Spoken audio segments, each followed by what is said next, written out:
जून कोरडाच, जुलैमध्येही पावसाचा तोटा. पेरण्या रखडल्या, बळीराजा संकटात, महाराष्ट्रावर दुष्काळाचं सावट. जून महिना संपला, पण वरुण राजानं महाराष्ट्राकडे साफ पाठ फिरवली.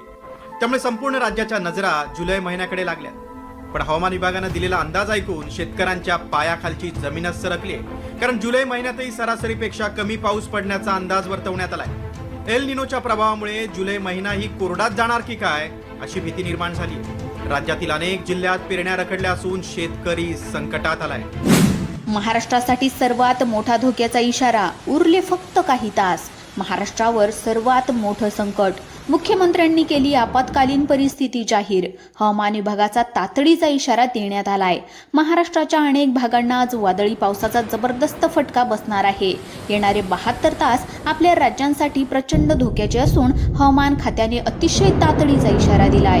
आता काहीच वेळामध्ये महाराष्ट्रात एक असं भयंकर संकट घोंगावणार आहे जे गेल्या 25 वर्षांमध्ये कधीच पाहायला मिळालं नव्हतं. मित्रांनो, या बातमीकडे चुकूनही दुर्लक्ष करू नका, कारण बंगालच्या उपसागरामध्ये एक भयंकर हवामान प्रणाली तयार झाली असून यामुळे इथे इतका तीव्र कमी दाबाचा पट्टा निर्माण झालाय की महाराष्ट्रातील तब्बल 16 जिल्ह्यांमध्ये यामुळे हाहाकार माजणार आहे. ही भीतीदायक माहिती राज्याची प्रसिद्ध पुणे वेधशाळा या ठिकाणाहून समोर आली आहे. यामुळे याकडे अजिबात कानाडोळा करू नका. एक भला मोठा काळा कुट्ट ढगांचा समूह महाराष्ट्राच्या रोखाने वेगाने पुढे सरकतोय, ज्यामुळे या 16 जिल्ह्यांमध्ये अक्षरशः जलप्रळय येण्याची शक्यता आहे.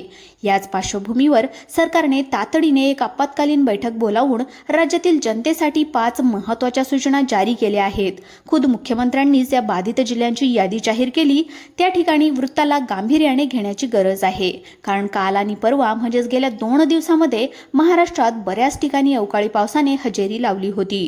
कुठे जोरदार गारपीट झाली तर कुठे विजांच्या कडकडाटाने आकाश हादरून गेलं होतं.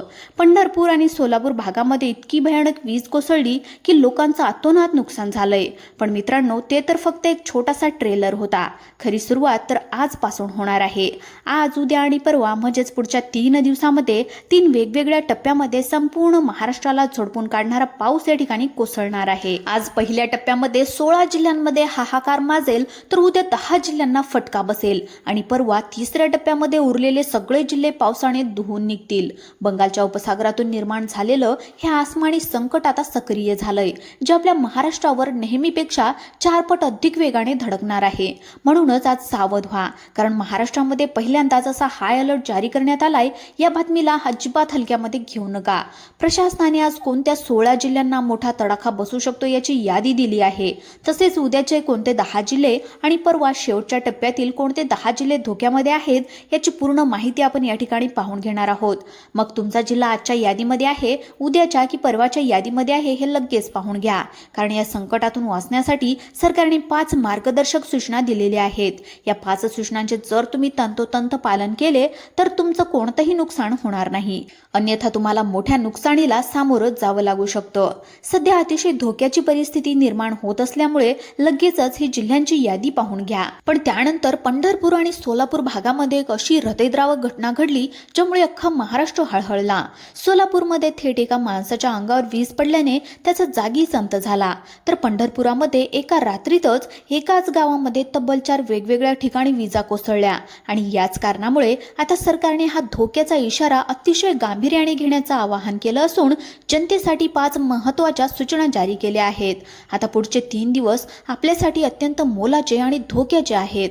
म्हणूनच तुम्ही स्वतःचा बचाव करण्यासाठी काय काळजी घेतली पाहिजे याबद्दलच्या 5 सूचना आता तुम्हाला सांगणार आहे. मग त्या 5 सूचना नेमक्या कोणत्या आहेत, पहिल्या टप्प्यातील 16 जिल्हे कोणते, त्यानंतर उद्याचे कोणते जिल्हे आणि परवाचे कोणते जिल्हे आहेत, या जिल्ह्यांची यादी सविस्तरपणे या आजचे जिल्हे, उद्याचे जिल्हे आणि परवाचे जिल्हे अशी सर्व माहिती मी तुम्हाला या ठिकाणी पुराव्यासह दाखवणार आहे. त्यामुळे व्हिडिओ अजिबात बंद करू नका. वेळ न घालवता आपण थेट यादीकडे वळूयात. सरकारने कोणत्या सूचना दिलेल्या आहेत तेही आपण सविस्तरपणे पाहणार आहोत. आज काही वेळातच महाराष्ट्रावर निसर्गाचा मोठा प्रहार होणार आहे. सॅटेलाइटवर संपूर्ण महाराष्ट्रामध्ये पसरलेला तब्बल 1000 किलोमीटर लांबीचा एक महाकाय काळा ढग दिसला असून यामुळे हवामान तज्ज्ञही हादरले आहेत.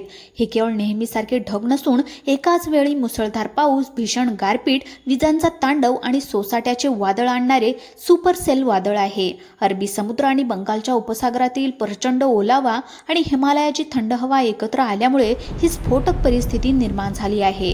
काही भागामध्ये तुरळक पाऊस किंवा उकाडा असला तरी सुद्धा याला हलक्यामध्ये घेऊ नका.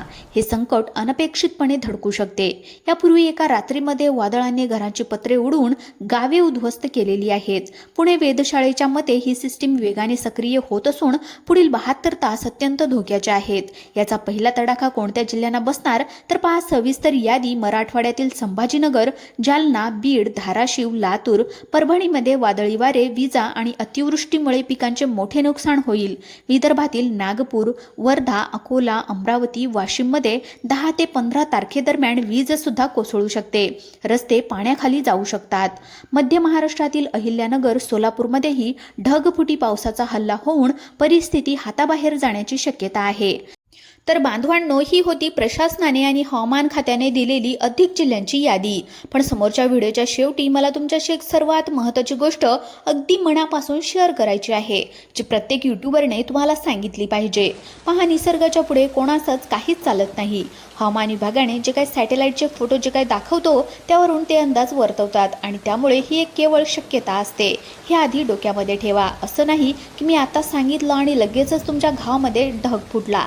हवामानाची सिस्टीम कधी कधी शेवटच्या क्षणी वारे फिरले की बदलत असते. त्यामुळे मनामध्ये उगाचच भीती किंवा पॅनिक निर्माण करू नका.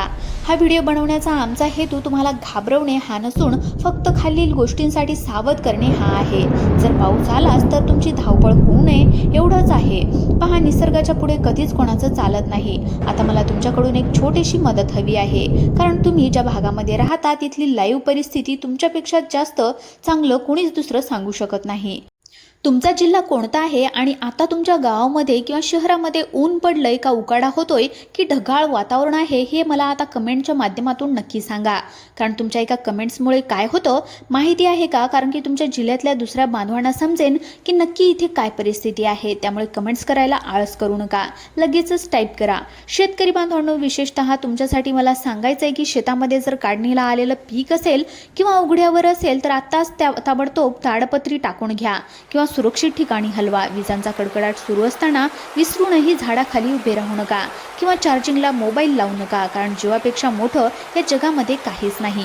तुम्हाला काय वाटतं, हवामान खात्याचे हे अंदाज कितपत खरे ठरतात?